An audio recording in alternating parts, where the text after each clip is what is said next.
It's late.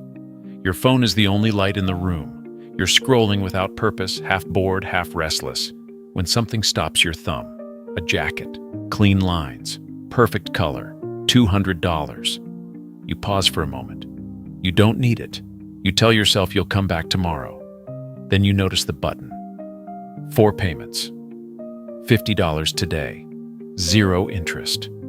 The decision shrinks instantly. It no longer feels like a $200 purchase. It feels like dinner. It feels harmless. You're not spending $200, you're spending $50. That's nothing. You tap once, confirm, and the jacket is yours. What your brain doesn't register in that moment is that nothing about the purchase became cheaper. You didn't reduce the cost, you simply postponed the discomfort. 2 weeks later, life happens. You forget about the payment, not because you're careless, but because you're human. You were busy, and because this wasn't your only small buy now, pay later purchase. There were 2 others running quietly in the background, each one insignificant on its own, each one easy to ignore. Here's the part most people don't want to admit. That scenario isn't rare anymore. It's normal. According to the most recent consumer data from LendingTree, 41% of buy now, pay later users missed at least 1 payment in the past year. That's not a small group making occasional mistakes. That's nearly half of all users. And the number has been rising year after year. This isn't a story about irresponsible people making bad decisions. It's a story about a system designed so forgetting is the default outcome. A payment method that grew too fast to be innocent. In 2019, buy now, pay later barely existed in the mainstream. Globally, the entire market processed roughly $2 billion in transactions. It was a niche product, used occasionally, mostly for large purchases. Fast forward just a few years. By the end of 2025, BNPL transactions in the United States alone surpassed $107 billion, based on data compiled from Federal Reserve reporting and Bloomberg Intelligence. Globally, transaction volume is projected to exceed $127 billion in 2026, with long-term forecasts approaching $258 billion in the early 2030s, if current growth continues. More than 86 million Americans, roughly 1 in 4 adults, now use buy now, pay later services. During the 2025 holiday shopping season, consumers spent over $10 billion using BNPL options between November and Cyber Monday alone. This didn't happen because people suddenly became better at managing money. It happened because buy now, pay later removed the one thing that historically slowed spending down: friction. The comforting myth of interest-free. Buy now, pay later is marketed as the kinder, smarter alternative to credit cards. No interest, no stress, just flexibility. That promise is technically true, but only under very specific conditions. Short-term pay-in-4 loans remain interest-free only if every payment is made on time. Miss one, and the math changes immediately. Afterpay charges late fees that can reach up to 25% of the transaction amount, capped per installment. Klarna disclosed approximately $470 million in late-related fees in fiscal year 2024. That isn't a side effect, that's a business model. Many BNPL providers also offer longer-term financing options, with annual percentage rates climbing into the 30 to 36% range. At that point, the product is no longer meaningfully different from a high-interest credit card, except it looks friendlier and feels less threatening. These companies didn't eliminate interest. They delayed it, they disguised it, and they attached it to something predictable: human error. Humans, as it turns out, make errors. Why your brain loves BNPL, even when your wallet shouldn't. To understand why buy now, pay later works so well, you have to understand one core concept from behavioral psychology: the pain of paying. When you pay a large amount up front, your brain experiences discomfort. That discomfort isn't a flaw. It's a protective mechanism. It forces you to pause, to evaluate, to decide whether the purchase is truly worth it. Splitting a cost into smaller installments dulls that signal. Behavioral economists call this temporal decoupling, separating the moment of consumption from the moment of payment. When the pain is delayed, the purchase feels lighter, safer, and easier to justify. This effect is amplified by hyperbolic discounting. Your brain consistently undervalues future costs compared to immediate rewards. $50 today feels concrete. The remaining $150 feels distant and abstract. Multiple studies in behavioral economics show that consumers spend more when costs are fragmented over time. A 2024 McKinsey analysis found that merchants offering BNPL options see 20 to 30% higher average order values compared to traditional payment methods. Not because customers suddenly need more things, but because the psychological cost feels lower. Your brain doesn't register a $200 jacket. It registers $50 today. Even users who never miss a payment still spend more than they otherwise would have. That extra spending doesn't feel reckless in the moment. It feels rational. That's the trap. How small payments quietly become big problems. Imagine a normal shopping session. You need running shoes. Your mental budget is $80. You find a pair you like for $120. Normally, you would close the tab and keep looking, but then you see it. 4 payments of $30. 30 feels manageable.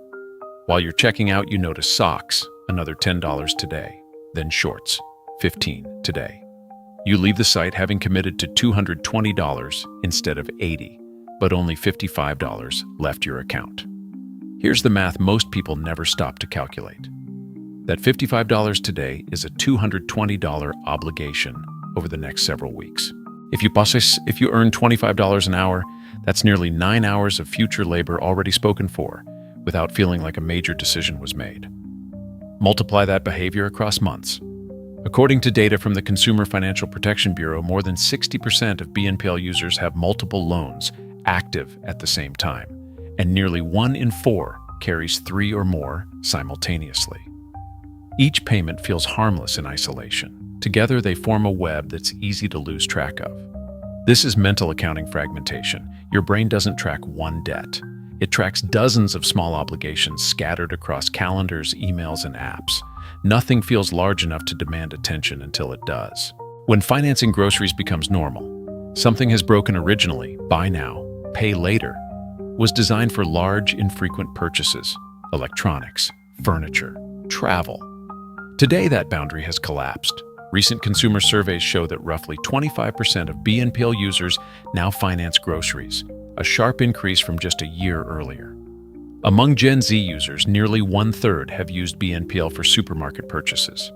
Some services now allow BNPL for food delivery. You can finance a burrito. 4 payments for a meal that disappears before your first installment is due.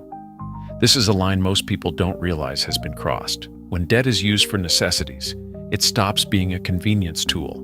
It becomes a signal of financial strain. When debt is used for impulse purchases, it signals something else entirely. The connection between spending and actual money has been severed. The BNPL debt spiral and how it actually starts. The most dangerous part of buy now, pay later isn't a single purchase. It's the sequence. It usually begins responsibly. An unexpected expense, a medical bill, a car repair. Interest-free financing feels helpful. Then comes repetition. Another purchase, still manageable. Then stacking. Multiple loans, each with small payments, scattered due dates, and minimal visibility. Eventually, cash flow tightens. A payment is skipped. Late fees appear. To compensate, BNPL is used again, this time for essentials. At that point, spending decisions quietly turn into debt management. Research from the CFPB shows that BNPL users are more likely to carry higher balances on other unsecured debt, including an average of more than $800 in additional credit card balances compared to non-users. This isn't optimization. It's fragility disguised as flexibility. Why younger generations are hit hardest, roughly half of Gen Z and millennials say they prefer buy now, pay later over credit cards. On the surface, that sounds reasonable. Credit cards charge interest. BNPL often doesn't, but credit cards have guardrails.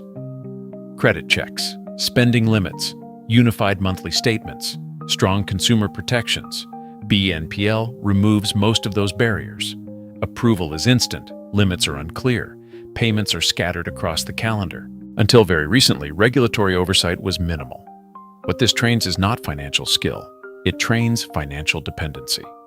When everything can be financed, nothing feels expensive. When nothing feels expensive, budgeting becomes optional. And when budgeting disappears, stress takes its place. Debt stops feeling like a decision and starts feeling like a background condition. You are not the customer. BNPL providers charge merchants 4 to 6% per transaction, nearly double the fees of traditional card networks. Businesses happily pay the premium because BNPL increases conversion rates and basket sizes. Merchants are the customers. You are the product. Your behavior, higher spending, faster decisions, reduced friction is what's being sold. None of this is accidental. The color of the button, the phrasing of $25 today, the scattered due dates, the frictionless approvals. These choices are the result of millions of dollars in behavioral research. Choosing not to use it is not falling behind. Modern finance quietly suggests that financing everything is smart, that paying up front is outdated, that discipline is inefficiency. It isn't. Choosing not to use buy now, pay later isn't financial failure. It's awareness. If you're already using it, the way out isn't shame, it's clarity. List every loan, count them, treat the total as debt, not easy payments. Stop opening new ones. And most importantly, if you can't afford something without BNPL, you can't afford it. The payment option doesn't make it affordable. It makes it feel affordable. Those are not the same thing. The one question that changes everything. The next time you see that button, ask yourself one simple question. Would I still buy this if I had to pay the full amount right now? If the answer is no, the payment plan isn't helping you. It's postponing a decision your future self will have to handle. Because buy now, pay later always becomes pay later. The only difference is whether you pay with money, with fees, with stress, or with a relationship with debt that quietly reshapes how you live. Sometimes the smartest financial move isn't finding a more creative way to afford something. It's recognizing that you don't need to. Thanks for watching.